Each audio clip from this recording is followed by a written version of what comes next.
8 men over 7 years, starting in 2010, disappeared without a trace from Toronto's gay village.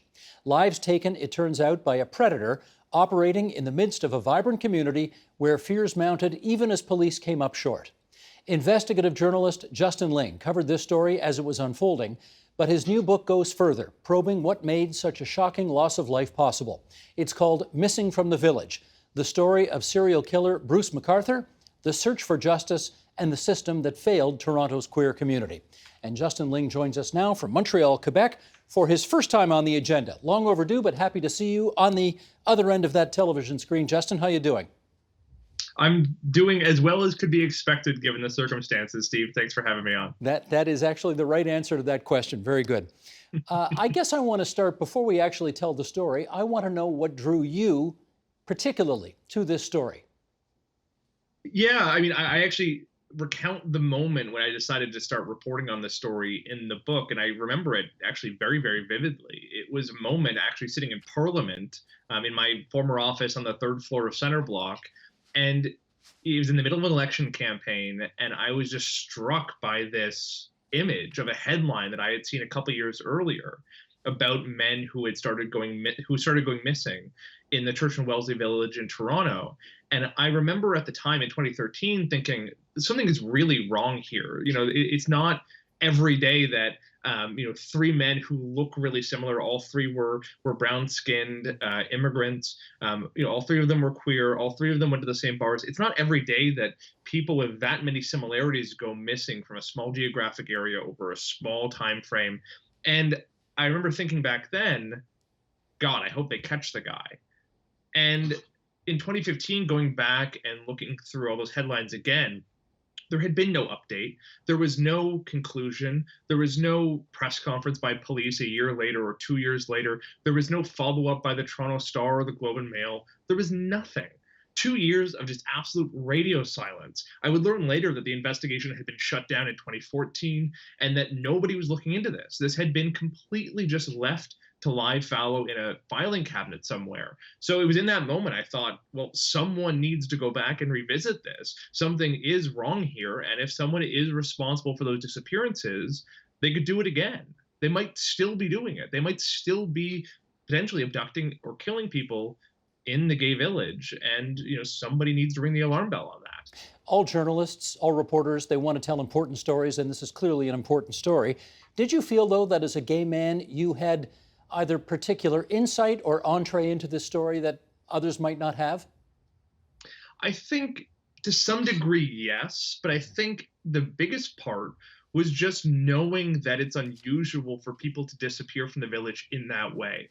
I can tell you that part of the assumption from investigating officers and from folks at the Toronto Police Service was that gay men or queer men or closeted men sometimes just take off.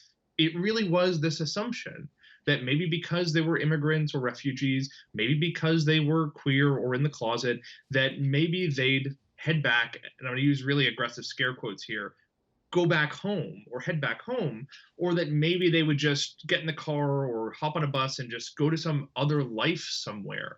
And it just seemed to be this innate belief that that's what some queer people do. And, as a queer person, as someone who, spent a lot of time in the village in Montreal and Toronto and elsewhere, I can tell you that doesn't happen. I mean, home is the village. I mean, that's what drew these men to Church and Wellesley, was a sense of community, was a sense of collective protection, was a sense of collective belonging. And the idea that they would just flee, it struck me as so absurd. So maybe that is, my entry as a queer person, knowing how bizarre it would be for someone to flee that sense of safety.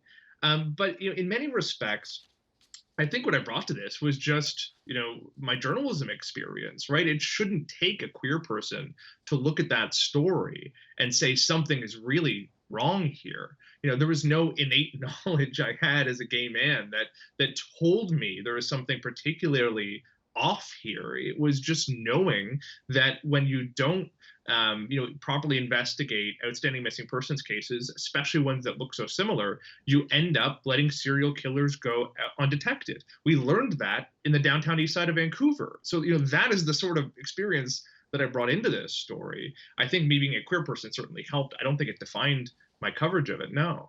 Well, let me pick up on that angle of the serial killer, because I think it was, well, it's almost 4 years ago now that you, when you were working at Vice magazine, looked at the facts around this story and said, there's a serial killer at work here, and the police were not anywhere close to using that word yet. What were you seeing that they clearly were not? Well, I'll go back to the Picton example. What the commission that was conducted after Robert Picton was ultimately arrested said was, when you have folks disappearing unusually and with no trace, who bear certain characteristics, either indigenous status, sexuality, profession, involvement in the sex trade. When you see people disappear one after the other with no explanation, it tends to point to the idea that someone's targeting them. People generally in this country do not disappear without a trace. It's actually relatively uncommon that you have long-term missing persons cases with no indication whatsoever of what happened. It is relatively rare. So to have in Toronto these three cases of three men, all of whom were South Asian or Middle Eastern, all of whom were in their 40s or 50s, all of whom were gay, bisexual, otherwise queer, all of whom went to the same bars, used the same dating apps, knew the same people, but didn't know each other. To have all of those similarities, you'd have to come up with such an elaborate set of coincidences to explain how each one of them could go missing independently of each other and have them not be connected. So fundamentally, my argument was the most likely explanation, as almost horrifying as it is, the most likely explanation is a serial killer. And unfortunately, I was right. But it shouldn't take, someone from the outside coming in and pointing that out. This is what we learned from numerous examples from Vancouver and from elsewhere throughout North America and Europe, is that when you have people who do disappear with no trace whatsoever, with all these similarities, it does tend to point to the idea that someone's targeting them. Well, that does raise questions about the decades-long rocky relationship between the Toronto Police Service and the gay community. We can go back 40 years to the bathhouse raids and certainly numerous examples beyond that. Do you think that rocky relationship had something to do with them not seeing what you were seeing? Absolutely. And I think some people have characterized that as just flatly saying that the police are homophobic and that that's what hobbled investigators. And I don't really think that's fair. I don't think it's quite accurate. I think it's a much more complex picture than that. I mean, you're talking about a community and an arm of the government that have been at odds for decades. The Toronto Police Service, like many other police services across the country and across the world, had consistently used law enforcement as a tool to target, harass, surveil, arrest, and criminalize the queer community, like you said, going back 40, 50 years.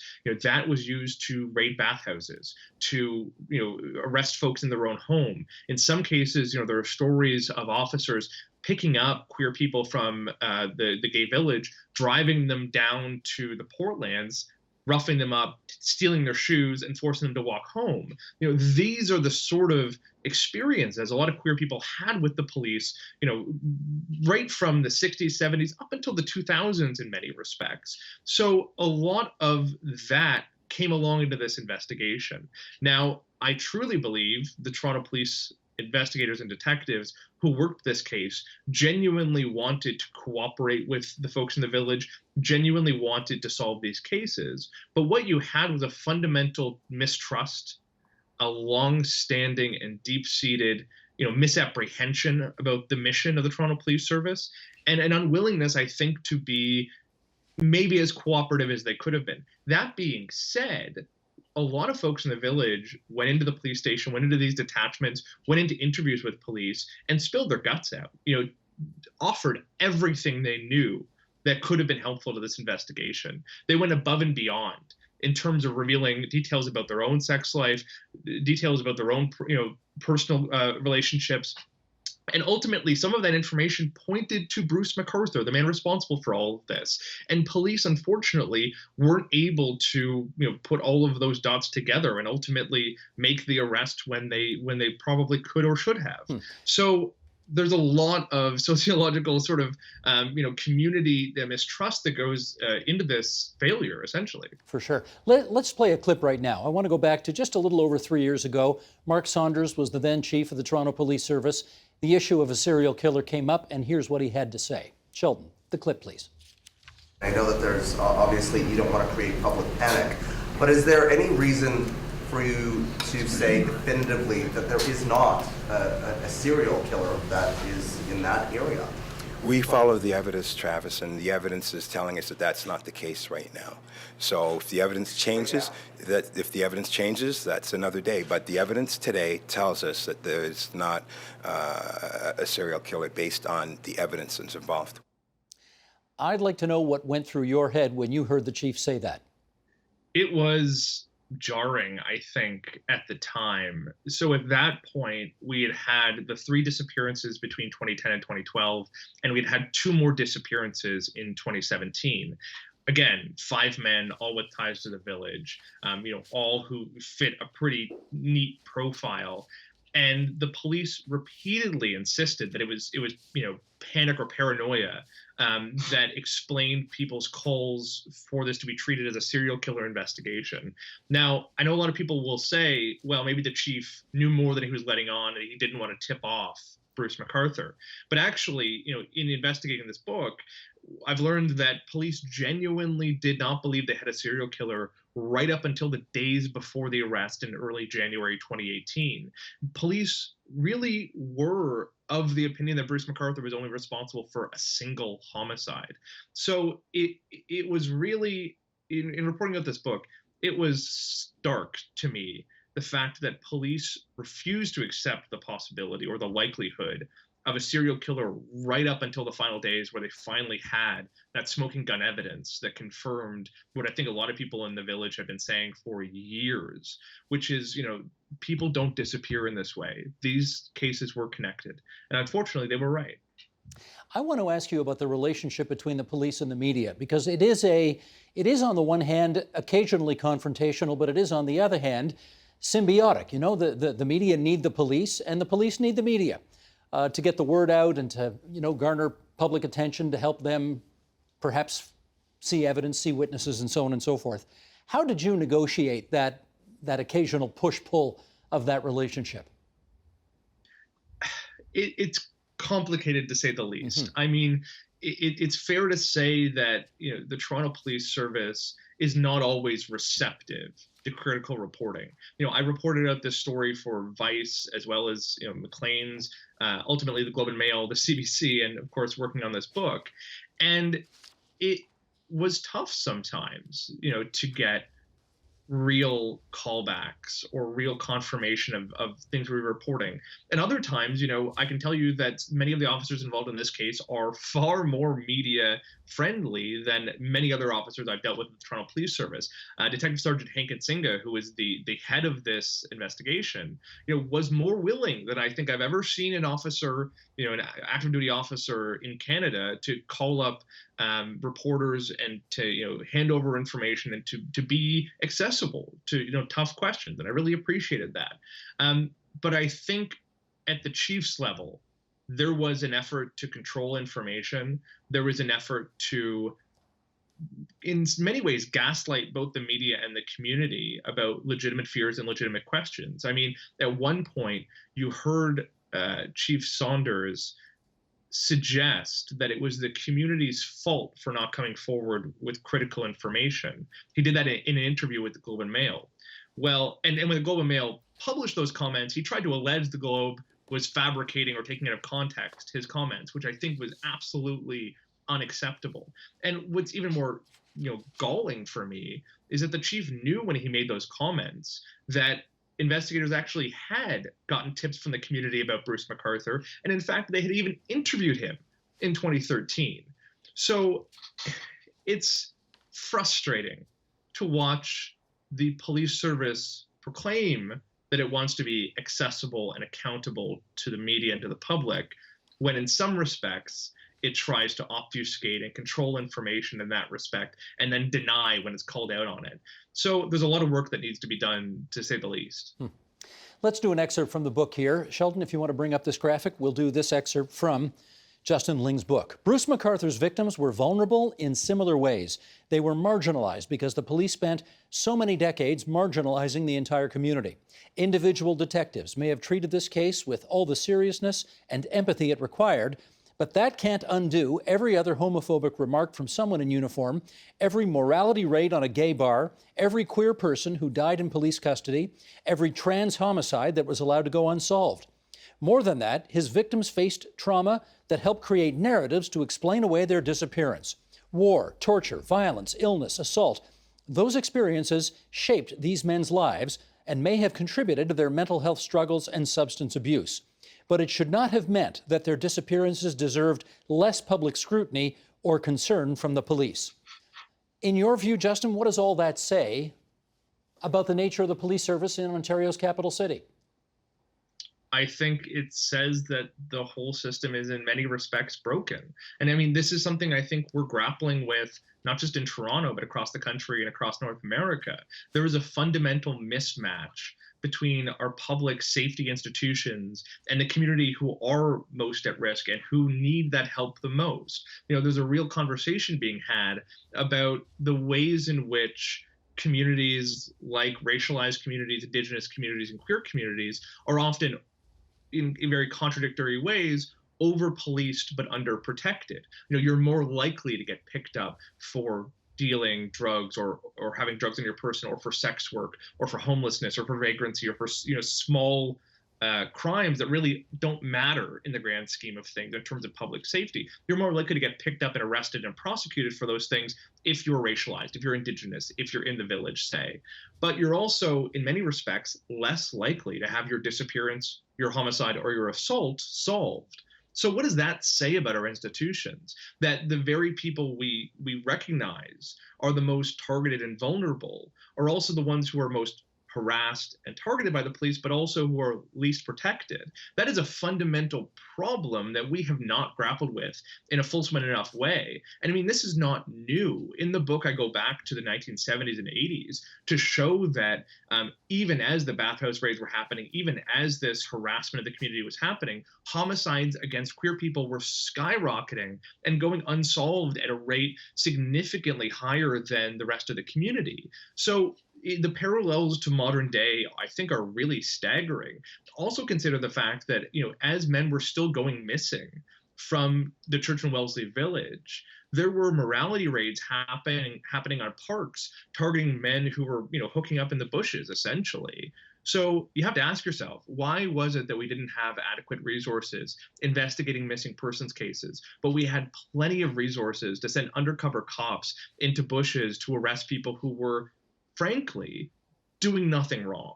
So it is a real conversation that's happening right now around defunding the police. And I think it's a good one, but it also has to be about reallocating resources away from drug busts and prostitution stings and morality policing towards the actual public safety mandate that we need to be fulfilling, and ensuring that homicide and missing persons cases don't get ignored, don't go unsolved, and don't become cold cases. Well, at the risk of incurring your wrath, let me ask the follow-up that the chief may or may not have hinted at in the interview that he gave with the Globe and Mail, which is the relationship, or has the relationship between the police and the community been so bad that the community has not been as helpful or as forthcoming with tips and leads to the police as perhaps other communities might be? I don't know. I'm asking the question. It is a fair question, and I think there's some truth to it. I think when you put it on the community, you have to ask, well, why aren't they coming forward? Why are they skeptical? Why are they hesitant? And in some respects, you know, I've spoken to people who probably had useful information about, you know, this investigation, who had been ignored or belittled or seemingly kind of cast aside when they came forward with information about an assault or about a sexual assault. So you have to pull apart the reasons why someone might not be willing to come hand over information, it's not because there's some sort of innate hatred of police in the queer community. That would be absurd. There's a reason why that distrust exists. That being said, like I said earlier, there were a lot of people with information who volunteered it despite risk to themselves. They overcame that mistrust, that apprehension. And in the end, that information was extremely valuable. I've spoken to people who are no great fans of the Toronto Police Service, who went into a detachment to say, listen, the last time I saw my friend was with a guy named Bruce McArthur. And that was in 2013. So you really have to ask the question, why is it the chief insisted on making those remarks? I think in many respects, you can not just make the inference, I'll say it outright. I think the chief was trying to shift blame away from his own service, which failed, onto the community, which was failed. I think that's really galling, and I don't think the chief ever properly owned up to that reality. The chief was on your program just a couple of months ago, kind of shrugging off the idea that the community was not terribly fond of him, saying, well, in the street, some people like me, some people don't like me. What are you going to do? That is such a blasé attitude to put on the community the failings of your institution. He should have been asking for penance. He should have been actually apologizing. And I'll note, just while I'm on my rant here, when the chief, quote unquote, apologized for the bathhouse raids in 1981, he never said, I'm sorry. He said mistakes were made, and he said we wouldn't do it today and all that. He never, and a queer activist pointed this out to me, he never said the word sorry. I'm not sure he is sorry. I still hear from officers who defend the bathhouse raids, who think it was worthwhile, who think that the community was in the wrong. So I think there has to be a lot more introspection at the top level of the Toronto Police Service. I know there's a lot of introspection happening on the lower levels for individual officers, individual investigators. They are actually confronting some of the issues at play here. I think they're doing a great job of it. I think you have to start asking why the chief and the higher ups aren't doing the same. I have asked this question of other people who have covered really horrendous stories over the years, be it the Bernardo murders or the Picton case or others. And I'm curious as to what your answer will be to it, so I'm going to put it to you. What kind of emotional toll does it take on you to report this story and write a very good book about it?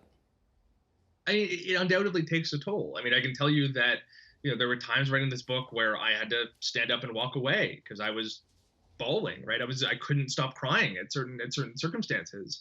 There are parts of this book that still fill me with tears, right? There are realities of these men's lives that are absolutely heartbreaking.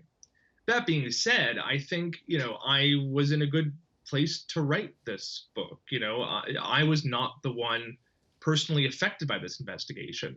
I spoke to people who were involved with this, who had to deal with their friend's disappearance in 2010, who had to deal with the reopening of the investigation in 2013, who had to deal with me harassing them in 2015 and 2016 and 2017, who had to deal with the case being reopened in 2017, who had to deal with the arrest in 2018, the trial in 2019, and now the external review that's going on in 2020. For them, this has been a decade. And I can't even, in some respects, I don't even like talking about what toll is taken on me because it is nothing compared to the unthinkable trauma and pain and hurt that has been experienced by so many people in the community and in these men's lives for the last decade. So, I think what this book has taught me is that we need to have a better conversation about how we take care of those people, right? Because that it's really hard for these folks to get back to a regular life, to find employment, because a lot of the times they now have income issues to look after their kids and their family members, to go about their daily lives. And there's not a lot of support for them, to be totally honest. Our society doesn't think a lot about folks who have had to go through this. There are no consistent, constant, and dedicated supports for them. And I think it's a real shame. I think there really ought to be some level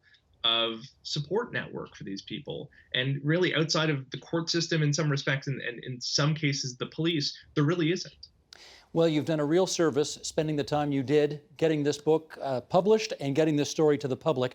So congratulations to you for doing it. Missing from the Village, the story of serial killer Bruce McArthur, the search for justice, and the system that failed Toronto's queer community. Justin Ling, it's good of you to spend so much time with us on TVO tonight. Many thanks. Thanks, Steve. The Agenda with Steve Paikin is brought to you by the Chartered Professional Accountants of Ontario. CPA Ontario is a regulator, an educator, a thought leader, and an advocate. We protect the public. We advance our profession. We guide our CPAs. We are CPA Ontario. And by viewers like you. Thank you.